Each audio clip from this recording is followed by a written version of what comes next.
This video is sponsored by Squarespace, the easiest way to create a beautiful website.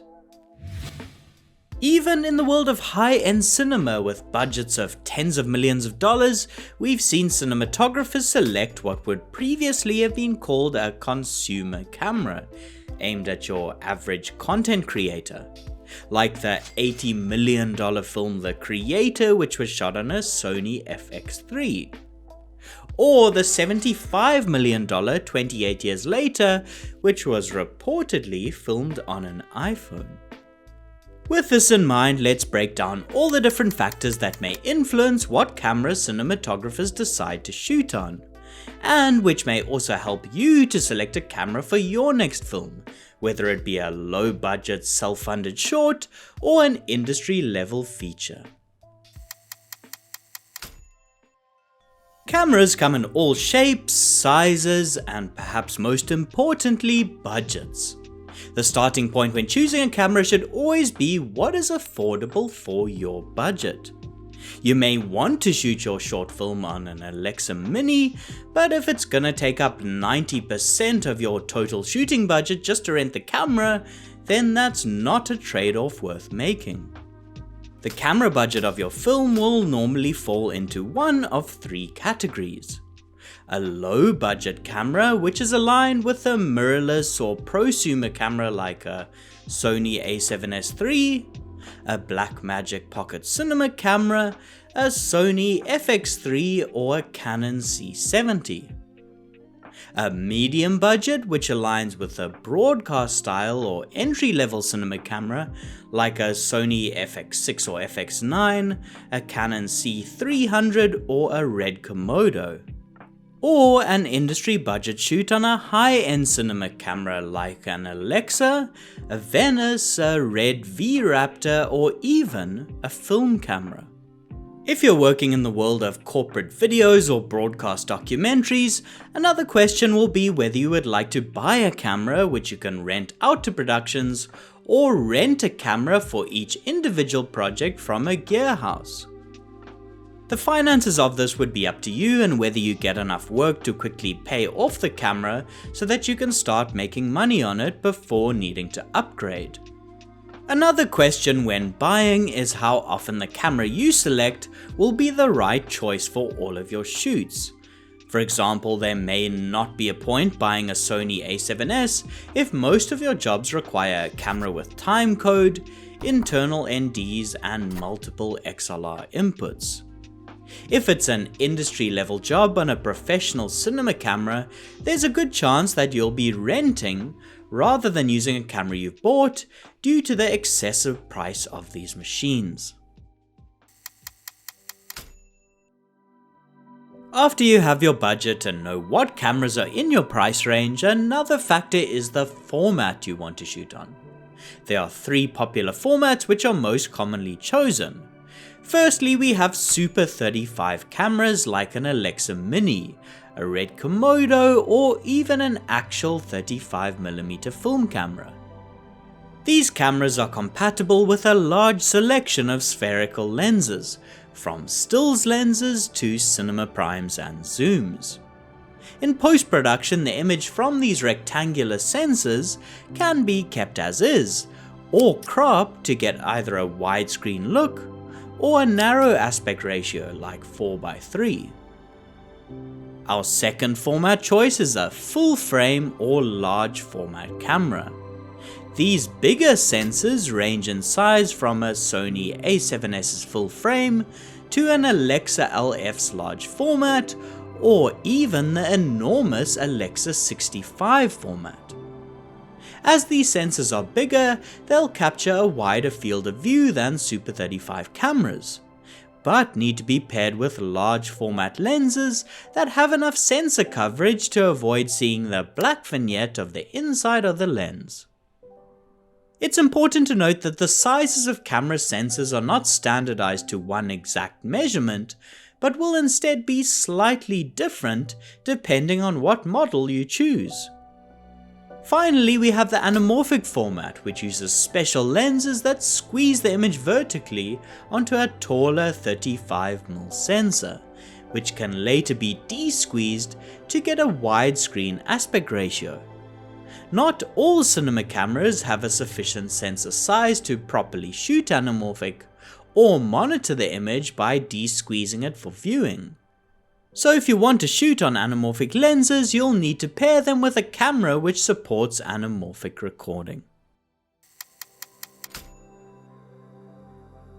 Now that you've chosen a budget and a format, the options should be narrowing down a bit. The next important consideration is the camera's recording specs. Some broadcasters, such as Netflix, may have very specific technical guidelines and requirements. For example, only choosing cameras that can natively record at a 4K UHD resolution. Beyond this, DPs may have a preference for how a certain camera resolves color, want something capable of recording a high dynamic range, or be able to record in RAW and get more flexibility to grade and manipulate the image in post. Before the next step in the camera selection process, it's time to thank Squarespace for sponsoring this video. Setting up a website may seem a tad intimidating, but what I like about Squarespace is that they make the design process super simple and intuitive for your average person like me. You can build a beautiful personalized site by selecting options recommended for you by their Blueprint AI. You can easily integrate your video work into libraries or organize images from your portfolio into galleries. Check out squarespace.com for a free trial, and when you're ready to launch your site, go to squarespace.com/indepthcine to save 10% off your first purchase of a website or domain. While the format and internal recording specs will determine the look of the footage, the other side of selecting a camera is on its practical merits. This will change depending on the kind of shoot you're working on. If you're shooting run and gun B-roll for a corporate video, then your camera may not need an SDI port that can transmit a video feed to a client monitor, or a port to sync the camera's timecode to an external recorder.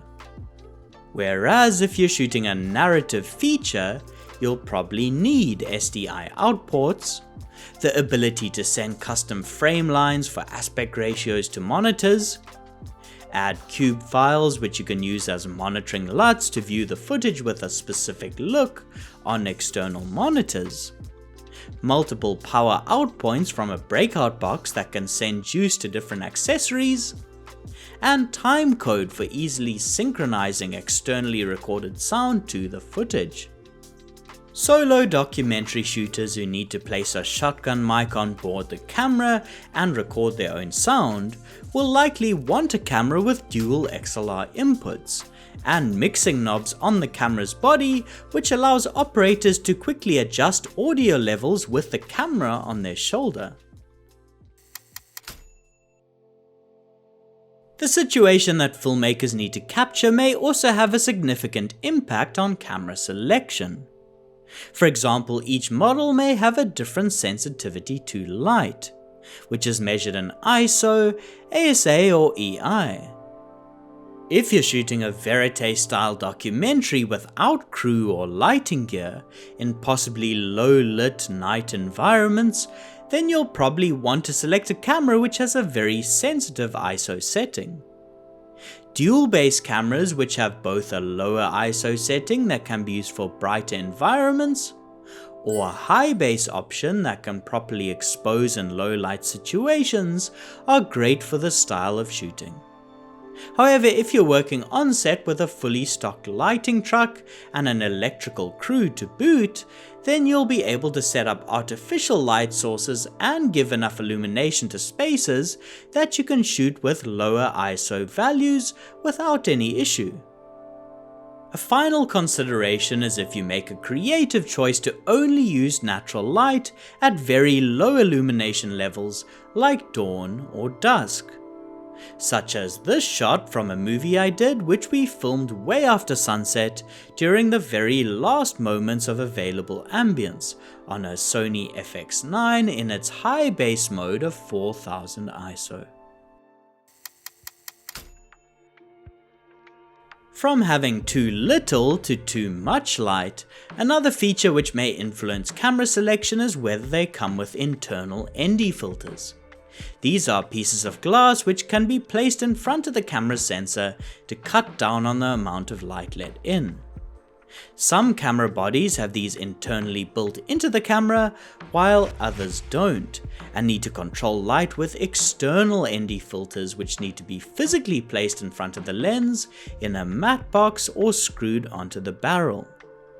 Manually removing and adding different external ND filters as the light changes takes more time than just hitting a button on the camera and instantly getting different ND strengths. Even though replacing filters just takes a couple minutes, that time may be very precious in certain situations, such as if the sun is setting and the exposure is getting darker minute by minute. A subsection of this choice is how many internal ND filters a camera has, which is one reason why the 8 different ND stops of the Sony Venice initially took off upon its release, compared to the 3 stops of the Alexa Mini. Having more internal ND stops helps DPs more accurately and quicker set their exposure. In some cases, NDs can even be scrollable and quickly fine-tuned with a dial, which is one of the main reasons I love using the Sony FX6 to shoot documentaries. Another practical factor is how easy the camera is to operate. Does it sit comfortably and balanced on the shoulder? Is it quick and easy to customize and build the camera into different modes, from a studio build to a gimbal build? Or do you need a lightweight camera that can be rigged in unusual places like an action cam? On top of this, the durability of the build may be a factor, especially for documentary shooters working in harsh outdoor environments with water, heat, or snow. Aside from the physical design, some DPs may be influenced by the ease of use of the camera's interface. For example, the Alexa's menu is very simple, functional, and easy to use, whereas something like the old Sony F65 was, in my opinion, a bit of an old clunky nightmare to change settings on. Last but not least, when choosing a camera, it's important to think beyond just image capture and consider how the workflow and files will be handled in post-production software. An indirect byproduct of choosing a camera which will affect the budget is how much storage space will need to be purchased to accommodate the recorded media. For example, recording ARRI RAW on an Alexa 35 will create vastly larger file sizes than filming on a Sony FX9. Will you have a DIT or data wrangler on set to quickly offload footage? Will proxy files need to be created? What trade-off do you want to make between file size and how much you can push or alter the footage in the grade? Does the camera capture metadata and have an efficient way of labeling clips and roll numbers? Although these little nuances may not be the primary deciding factor for whether or not a camera is selected, it's good to consider these amongst all the other factors we've talked about in this video when making a choice about the best camera for your next project. Let me know down in the comments what your favorite camera is and why. Thank you to all of you for supporting the channel, and a special thanks to all the people on Patreon. Otherwise, until next time, thanks for watching and goodbye.